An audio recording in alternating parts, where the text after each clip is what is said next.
Hello दोस्त, नमस्ते, प्रणाम करते अपने यूट्यूब पे स्वागत करते हैं। हमारे चैनल के नाम है विद्या गोरखपुर। आप लोग देखिए, हम लोग छठ गीत लेकर आए हैं, छोटा सा प्यारा सा। अगर आप लोग का अच्छा लगे तो ज़्यादा से ज़्यादा आप लोग शेयर करिए, सपोर्ट करिए, प्यारा सा कमेंट करना, और नया हो तो लाइक सब्सक्राइब जरूर कर देना। गीत हमारा चल नहीं रहा है, आप लोग देखेंगे तभी तो हमारा गीत चलेगा। इसे आप लोग सबको सपोर्ट कर रहे, इसे हमारा भी सपोर्ट करिए।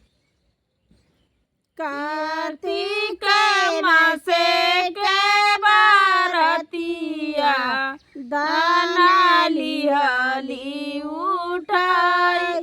कार्तिक मासे के बारतिया दाना लिहली उठाई।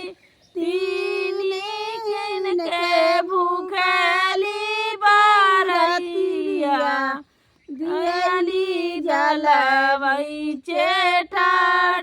तीन दिन के भूखली तिरियावा गईली जलबी चेठार।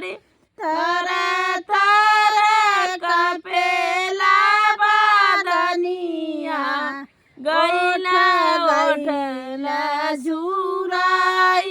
तीन दिन के भूखाली तिरियावा बैली जलबी चेठार।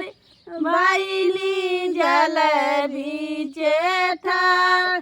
थर थर कपेला बदनिया ओठ गईला झुराई। ओठ गईला झुराई।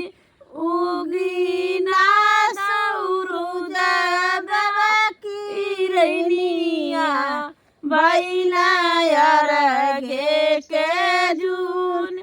बैला अरगे के